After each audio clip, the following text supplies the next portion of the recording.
Kerala school കായികമേളയിൽ മറ്റൊരു meet record കൂടി പിറന്നിരിക്കുകയാണ്. Senior ആൺകുട്ടികളുടെ 110 മീറ്റർ ഹഡിൽ സെൽ മലപ്പുറത്തിൻ്റെ ഫസ്ലുൽ ഹക്ക് പുതിയ റെക്കോർഡ് ഇട്ട. കഴിഞ്ഞ വർഷം ഉണ്ടായിരുന്ന റെക്കോർഡ് ചേർത്ത് പുതിയ റെക്കോർഡോടുകൂടി അങ്ങനെ ചാമ്പ്യനായിരിക്കണം. ആദ്യം തന്നെ അഭിനന്ദനങ്ങൾ.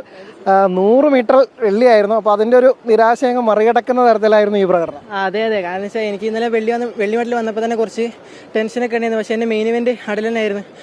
നല്ലൊരു കോൺഫിഡൻസ് ഉണ്ട്. രണ്ട് കോച്ചസ് തന്നെ ഇരുന്നെങ്കിൽ നല്ല കോൺഫിഡൻസ് തന്നെ റെക്കോർഡ് എടുക്കാന്നുള്ള ആ ഒരു കോൺഫിഡൻസ് എൻ്റെ രണ്ട് കോച്ചസിനെ തന്നെ.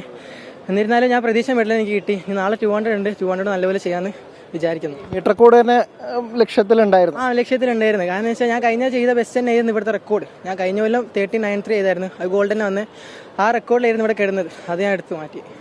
അപ്പോൾ എന്തായാലും നവാമുകുന്ദയെ സംബന്ധിച്ചിടത്തോളം വലിയ സന്തോഷം ഉണ്ടാക്കുന്ന നേട്ടം.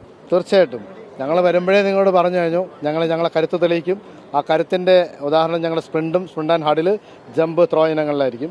തീർച്ചയായിട്ടും ഞങ്ങളത് തെളിയിച്ചിട്ട് തന്നെ ഇവിടുന്ന് പോവുള്ളൂ. മറ്റൊരു സ്വർണം കൂടി തീർച്ചയായും ഞങ്ങൾ പറഞ്ഞിരുന്നു, കണ്ണീരോടെയാണ് പോയത്. കപ്പടിക്കാനുള്ള മാക്സിമം ശ്രമം ഞങ്ങൾ നടത്തും. പിള്ളേർ അത് കാണിച്ചുകൊണ്ടിരിക്കുകയാണ്. പറഞ്ഞതുപോലെ നവാമുകുന്ദയെ സംബന്ധിച്ചിടത്തോളം അല്പം പ്രതികാരമെന്നൊക്കെ വേണമെങ്കിൽ ആ വാക്ക് ഉപയോഗിക്കാം. കഴിഞ്ഞ തവണത്തെ പ്രതിഷേധങ്ങൾ, അതിനെ തുടർന്നുള്ള വിലക്ക് പിന്നീട് തിരിച്ചു വരുന്നു. ആ തിരിച്ചുവരവിനൊക്കെ തന്നെ മറുപടി ഇങ്ങനെയാണ് കൊടുക്കുന്നത്. അത് സ്വർണം മാത്രമല്ല, മീറ്റ് റെക്കോർഡ് അങ്ങനെ തകർത്തു വരികയാണ് നവാമുകുന്ദ. തിരുവനന്തപുരത്ത് നിന്ന് മാഹിൻ ജാഫറിനൊപ്പം അനിൽ വാസുദേവ്, 24.